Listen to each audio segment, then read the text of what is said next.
7 बार विधायक रहे रोहतक से, और रोहतक के अंदर विधायक बन करके उन्होंने जो पार्टी का जिस प्रकार से उन्होंने जनसंघ के कार्यकर्ता के रूप में और बाद में भारतीय जनता पार्टी के कार्यकर्ता के रूप में प्रदेश अध्यक्ष भी वो रहे, और उन्होंने जिस प्रकार से उनसे जब पत्रकार पूछते थे कि आपकी पार्टी का कोई हरियाणा के अंदर जनाधार नहीं है, और मंगल सेन जी उन्होंने एक बार रामलास जी से कहा था कि रामलास जी जब तक हम संपूर्ण राजनीति नहीं करते और जब तक संपूर्ण राजनीति जब हम करेंगे तो निश्चित रूप में हरियाणा के अंदर हमारी सरकार बनेगी। और ये 2014 में जिस प्रकार से पार्टी ने फैसला लिया और 2014 में हमने संपूर्ण राजनीति करने की जो पहल की, उसी का परिणाम हुआ कि हरियाणा के अंदर हमारी पहली बार भारतीय जनता पार्टी की सरकार बनी। तो ये उनके सपनों को साकार करने के लिए हम सब ने डॉक्टर मंगल सेन जी की जयंती जो 27 अक्टूबर को होती है, उस जयंती को हमने धूमधाम से मनाना चाहिए। और इसी प्रकार से डॉक्टर भीमराव अंबेडकर जी जिनका परिनिर्वाण दिवस 6 दिसंबर को होता है, वो एक प्रेरणा स्रोत थे, उन्होंने जो एक हमारे को एक विजन दिया था कि समाज के सभी लोगों के अंदर, सभी वर्गों के अंदर समरसता होनी चाहिए, आपस में तालमेल होना चाहिए, कोई छोटा नहीं कोई बड़ा नहीं, कानून सबके लिए बराबर होता है। इसलिए जो है समरसता जो है ये पखवाड़ा हमने सबने इकट्ठे होकर के हम सबको मनाना चाहिए। और यही जो है डॉक्टर भीमराव अंबेडकर जी के लिए जो है ना, यही सबसे बड़ी जो है ना उनके लिए प्रेरणादायक जो है ना बात, और उनको जो है ना श्रद्धा सुमन अर्पित होंगे। इसी प्रकार से अटल बिहारी वाजपेयी जी जो हमारे देश के प्रधानमंत्री और प्रथम हमारे भारतीय जनता पार्टी के अध्यक्ष बने थे, उन्होंने जिस प्रकार से देश की सेवा करने का काम किया और जिस प्रकार से देश को पूरी दुनिया के अंदर इंट्रोड्यूस कराने का काम किया, आपको याद होगा कि जिस प्रकार से हमारे देश की तरफ कुछ देश इस प्रकार से निगाहें डाल रहे थे कि भारत पर किसी प्रकार से हमला करके इसको कमजोर किया जाए, और आदरणीय अटल बिहारी वाजपेयी जी ने जो पोखरण के अंदर 5 परमाणु परीक्षण किए थे, उससे जो है ना अमेरिका भी दहल गया था, और अमेरिका ने जिस प्रकार से प्रतिबंध भारत के ऊपर लगाए थे, लेकिन अटल बिहारी वाजपेयी जी ने कहा कि हमें पता था कि अमेरिका यही स्टैंड लेगा, और हमने अपनी पूरी तैयारी कर ली, हमने अमेरिका की जरूरत नहीं है। और अपने देश को जिस प्रकार से उन्होंने आगे बढ़ाने का काम किया, तो उनके जन्मदिन को हमने सुशासन दिवस के रूप में हम सब ने मनाना है। इसी प्रकार से आदरणीय प्रधानमंत्री नरेंद्र मोदी जी हर महीने की आखिरी इतवार को एक कार्यक्रम करते हैं 11 बजे, और वो कार्यक्रम क्या है? वो कार्यक्रम है मन की बात, और वो अपने मन की बात उद्गार लोगों से शेयर करते हैं, लोगों के साथ जो है ना साझा करते हैं, बातचीत भी लोगों से करते हैं। आपने देखा होगा टेलीविजन के ऊपर कि कई बार उन्होंने बिल्कुल गरीब से गरीब लोगों के साथ भी उन्होंने बात की, और आज ये परंपरा अगर किसी ने शुरू की तो हमारे आदरणीय प्रधानमंत्री नरेंद्र मोदी जी ने की है। तो इसलिए जो है ना, ये जब भी मन की बात हो, मन की बात कार्यक्रम हो, महीने के आखिरी इतवार को कार्यक्रम आता है, तो हम सभी प्रमुख कार्यकर्ताओं को कहीं ना कहीं किसी बूथ पर जाकर के इस कार्यक्रम को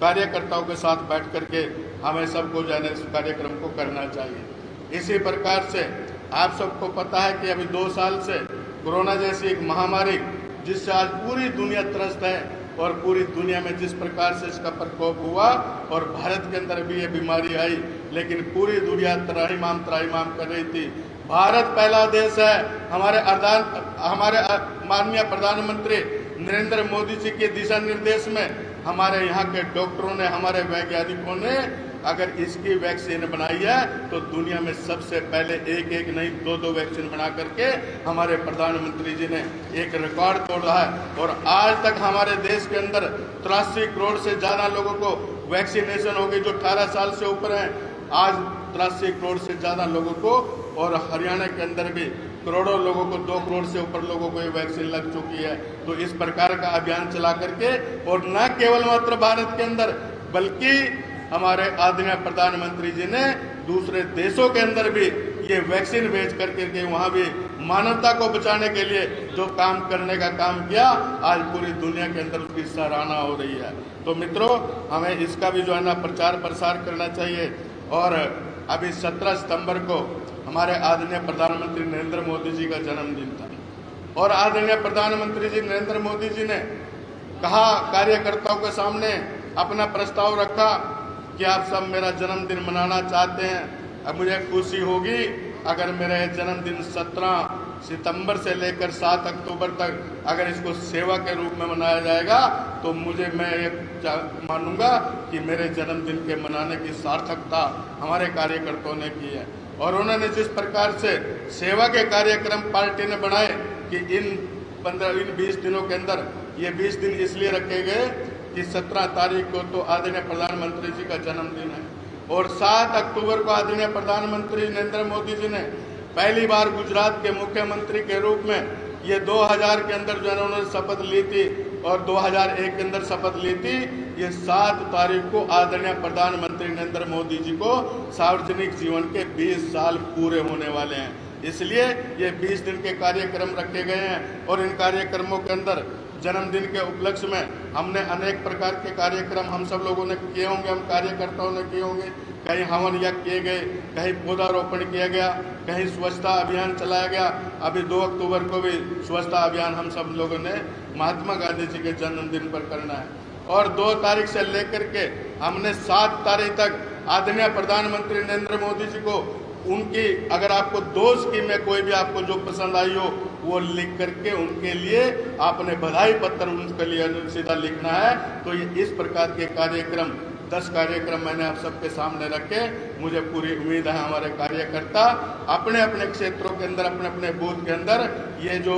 कार्ड लिखने का कार्यक्रम, ये हर बूथ से 100 कार्ड लिखे जाने हैं प्रधानमंत्री जी को। और मैं सभी कार्यकर्ताओं से निवेदन करना चाहूँगा कि अभी डाक अन्य से अपने पोस्ट कार्ड खरीद लें, बाद में शायद इसकी जो है ना कमी हो सकती है, आपको नहीं मिलेंगे, तो इसलिए अपने पहले से जो है ना वो खरीद करके रख लें और उस पर प्रधानमंत्री जी का एड्रेस लिख करके और 2 ऐसी विशेषताएं जो आपको अच्छी लगी हो वो प्रधानमंत्री जी को लिख करके आप सब लोगों ने भेजनी है। बस इतना सी बात कहते हुए मेरा विषय समाप्त हुआ। तो मैं आप सबका बहुत बहुत धन्यवाद करता हूँ, आभार व्यक्त करता हूँ। जय हिंद, जय भारत। बहुत बहुत धन्यवाद मंत्री जी। और हमारे प्रदेश अध्यक्ष ओबीसी मोर्चा और उन्हें संगठन के जो बूथ पर कार्यक्रम होते हैं उनका आपको विस्तार से, जो 6 अप्रैल है, 23 जून है, 25 सितंबर है, 27 अक्टूबर है, 6 दिसंबर है, 11 फरवरी है और मन की बात हर रविवार, लास्ट रविवार 11 बजे सुनना, आप सभी ने बूथ पर सुनना है। आज का जो ये कार्यशाला कार्यक्रम रखा गया था, आपको जो बूथ आप क्या कार्य करने हैं, आपको बूथ पर आप सभी त्रिदेवों को यही जानकारी देते हुए मैं अंदरी हल्का के अंदर जो 2019 के अंदर आपने जिम्मेवारी, जिनको अपने प्रदेश के सबसे बड़ी पंचायत में अपनी समस्या हल्के रखने के लिए, जिनको मंत्री जी के कार्य को लगातार उनको निरंतर जो इतनी विधानसभा में जो कार्य उनके कार्यकाल में बचे उनको पूरा करने के लिए ऐसे आदरणीय विधायक रामपुर कश्यप जी को आपको चुनकर भेजा। मैं उनको कहूँगा मंच के माध्यम से आप सभी कार्यकर्ताओं का मार्गदर्शन करें।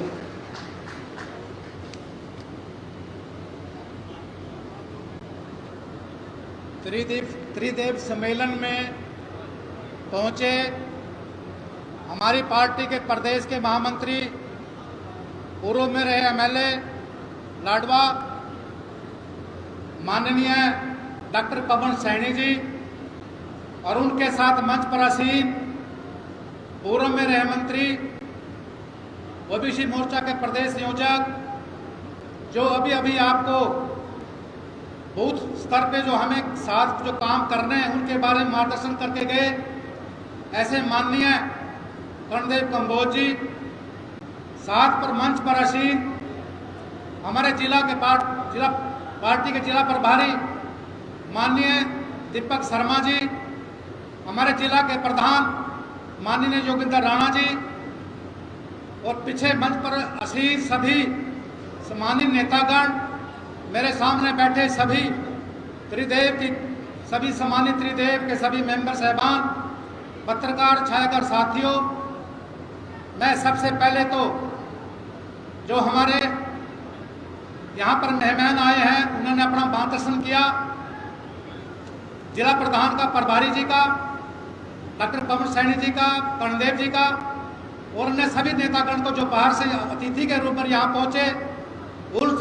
सभी का मैं अपनी ओर से हल्का इंद्री वासियों की तरफ से उनका मैं अभिनंदन करता हूँ, उनको स्वागत करता हूँ। और मैं धन्यवाद भी करता हूं कि उन्होंने अपना समय निकाल करके पार्टी के हित में आज हमारा मार्गदर्शन करा, तो उनके लिए मैं इसके लिए धन्यवाद भी करता हूं। तो मेरे सामने बैठे सभी त्रिदेव की देवता, तो देखिएगा आज ये हल्का इंद्री में केवल यहाँ पर जो है त्रिदेव को बुलाया गया है। त्रिदेव में 3 हमारे पदाधिकारी हैं, गांव स्तर के, बूथ स्तर के। इसमें एक है पालक, बूथ स्तर का पालक, दूसरा है बूथ का अध्यक्ष, तीसरा है PLA। इसमें क्या बूथ के अध्यक्ष का क्या काम होगा? उसका काम होगा जैसे अभी माननीय गणदेव ने बताया, उनका काम होगा तीनों का, जो ये 7 काम बूथ स्तर पे हमने करने हैं वो उन सभी 7 कामों को करें। इसके अलावा बूथ स्तर की कमेटी का गठन करना, पन्नाध्यक्षों का गठन करना। तो इस प्रकार का जो हमारे पालक हैं उनका काम होगा, जैसे गांव में बूथ स्तर पे विभिन्न प्रकार के सामाजिक लोग रहते हैं, वर्गों के लोग रहते हैं, उन सभी वर्गों को, पिछड़ों को, SC को, महिलाओं को, किसानों को, छत्तीस वर्ग के लोगों को बूथ स्तर की कमेटी में जोड़ना, इस प्रकार का काम पालक का रहेगा। इसके बाद PLA 2 का मुख्य काम रहेगा। इसके अंतर्गत एक तो अपने बूथ अध्यक्ष का, पालक का सहयोग करना, और बूथ स्तर पे किसकी वोट कटनी है, किसकी वोट ऐड होनी है, बढ़नी है, तो इस प्रकार का काम जो है PLA का होगा। इसलिए मेरा आपसे अनुरोध रहेगा, क्योंकि आप, ये हमारा सौभाग्य है, आप सभी हल्के से यहाँ पर पहुँचे हैं, तो मैं आप सभी पहुँचे, इसमें हमारे सभी मंडलाध्यक्षों ने, हमारे जो शक्ति केंद्र प्रमुख हैं, हमारे पालक हैं, सभी ने कड़ी मेहनत करके, रात दिन मेहनत करके इस सम्मेलन को कामयाब कराया। मैं इसके लिए अपने तीनों मंडलाध्यक्षों को, सभी पालकों को मैं उनका धन्यवाद भी करता हूं, उनका आभार प्रकट भी करता हूं। तो मेरा देखिएगा, मेरा आज का विषय ये था कि केंद्र की सरकार जो माननीय मोदी जी के नेतृत्व में चल रही है, जो 20 मई 2014 को प्रधानमंत्री बने थे मोदी जी, अब दूसरी बार 19 में प्रधानमंत्री बने। इनके 7 साल में मोदी जी के नेतृत्व में, हमारे होम मिनिस्टर के नेतृत्व में सरकार ने बहुत से ऐतिहासिक निर्णय और बहुत से कल्याणकारी नीतियां यहाँ पर चला करके लोगों के कल्याण को बढ़ाने का काम किया है। इसके लिए मैं माननीय मोदी जी को बहुत बहुत बधाई देता हूँ, धन्यवाद करता हूँ। उसमें मैं मुख्य रूप से कई ऐतिहासिक निर्णय लिए गए, कई ऐतिहासिक बिल, कानून बनाए गए। उनमें से मुख्य रूप से क्या है, धारा 370 को तोड़ने का मामला, 35 को हटाने का मामला है। आप सभी जानते हैं धारा 370 एक ऐसी धारा थी जिसके अंतर्गत जम्मू कश्मीर में सेंटर की गवर्नमेंट जो है रक्षा, फॉरेन अफेयर्स, विदेशी मामले, संचार के मामले को छोड़ करके, इन 3 विषयों को छोड़ करके किसी भी अन्य विषय पर जम्मू कश्मीर में बिल बनाने का अधिकार, मतलब कानून बनाने का अधिकार केंद्र सरकार के पास नहीं था। दूसरा, तो जो आर्टिकल 356 है, जिसमें राष्ट्रपति लगाने का पावर देता है राष्ट्रपति को। इसके अलावा धारा आर्टिकल 360 जो राष्ट्रपति को फाइनेंशियल इमरजेंसी लगाने का अधिकार देता है केंद्र की सरकार को, ये आर्टिकल को भी हटाने की पावर मतलब केंद्र सरकार को नहीं थी। इन पे कोई मतलब इस पे काम करने का अधिकार नहीं था। इसी प्रकार से जम्मू कश्मीर को छोड़ करके किसी भी स्टेट से, यूटी से किसी भी नागरिक को वहां पर जमीन खरीदने का अधिकार नहीं था। इस प्रकार के कानून, तो इस प्रकार के कानूनों को, इससे क्या हो रहा था, जम्मू कश्मीर का जो है बहुत ही अहित हुआ, वहाँ विकास सारा रुक गया, लोग जो हैं पत्थरबाजी में लग गए, जिसके कारण लगभग 40,000 हमारे नागरिक और हमारे जो सैनिक वहाँ पर शहीद हो गए। इस पीड़ा को हमारे माननीय प्रधानमंत्री ने समझा, हमारे होम मिनिस्टर ने समझा, तो जाकर के 5 अगस्त 2019 को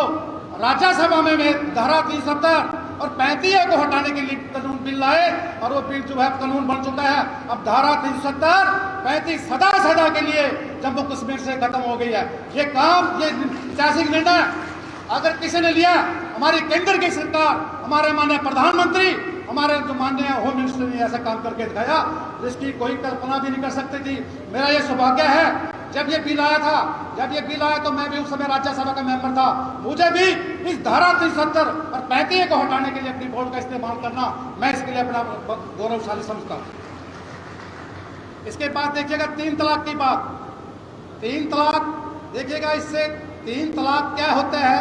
हमारे मुस्लिम समाज में अगर हमारा मुस्लिम भाई अपनी पत्नी को मजाक में, गुस्से में, व्हाट्सएप से, मैसेज से रोता हुआ, चाहे रोता हुआ अभी 3 बार कह दे तलाक तलाक तलाक, तो उसकी बीबी से तलाक हमेशा के लिए खत्म, वो मियां बीबी का जो है संबंध खत्म हो जाता है। इससे जो हमारी मुस्लिम बहनें को कितना अत्याचार होता, कितनी पीड़ा उनको हो रही थी इसके आने से, तो इस पीड़ा को, उन मुस्लिम महिलाओं की पीड़ा को, अत्याचार को अगर किसी ने समझा है, हमारे माननीय प्रधानमंत्री नरेंद्र मोदी ने समझा, फिर इसी प्रकार के कानून ला करके, बिल ला करके 3 तलाक को सदा के लिए खत्म करने का काम किया। मैं मानता हूँ 3 तलाक अपनी कह सकता है वो मुस्लिम भाई, परंतु अगर कहेगा वो फिर कोर्ट के उसमें, मतलब जेल के उसमें पीछे होगा, जेल की कोठरी में होगा, मैं ऐसा कह सकता हूँ। मुझे पूरी उम्मीद है उसके आने से ये जो इस प्रकार का जो महिलाओं के साथ व्यवहार होता था, ये खत्म होने में बहुत ही मदद मिलेगी, मेरा ऐसा मानना है। इसके बाद नागरिकता संशोधन कानून, ये नागरिकता संशोधन कानून क्या है? इसमें ऐसे हमारे भाई जो मिनोरिटी में पाकिस्तान, बांग्लादेश और अफगानिस्तान में जो माइनॉरिटी में रहते हैं, कौन रहते हैं? हिंदू, सिख, ईसाई, बौद्ध, पारसी, और उनकी वहाँ की सरकारें, वहाँ के नागरिक उनको जो प्रताड़ित कर रहे थे, मिनोरिटी वालों को उनके पर अत्याचार डाल रहे थे, वो भाग करके उस जुल्मों से छुटकारा पाने के लिए हमारे देश में आगे और कई सालों से यहाँ पर रह रहे थे। उनको नागरिकता का यहाँ पर अधिकार नहीं था, वोट देने का अधिकार नहीं था, सरकार से कोई सुविधा लेने का अधिकार नहीं था। उनको अगर नागरिकता देने का काम किया है, उनको वोट का अधिकार देने का काम किया है, उनको उन्हें सुविधाएं देने का काम किया है, तो हमारी केंद्र की सरकार माननीय मोदी जी के नेतृत्व में उन्होंने इस नागरिकता कानून को ला करके उनको नागरिकता बहाल करने का काम किया। इस प्रकार का मैं कह सकता हूँ, ये भी एक ऐतिहासिक निर्णय मैं कह सकता हूँ। इसके बाद राम मंदिर का निर्माण, कोई सोच भी नहीं सकता था कि राम मंदिर का निर्माण हो जाएगा इतनी जल्दी, और जो जिसका केस सुप्रीम कोर्ट में काफी सालों से लटका हुआ था, चल रहा था, उस कोर्ट केस को भी खत्म कराया। अरे जो राम मंदिर जो बनने का मार्ग प्रशस्त हो गया और बनना शुरू हो गया है, तो ये भी जो काम किया है हमारी केंद्र की सरकार, हमारे माननीय प्रधानमंत्री के उसमें हुआ है।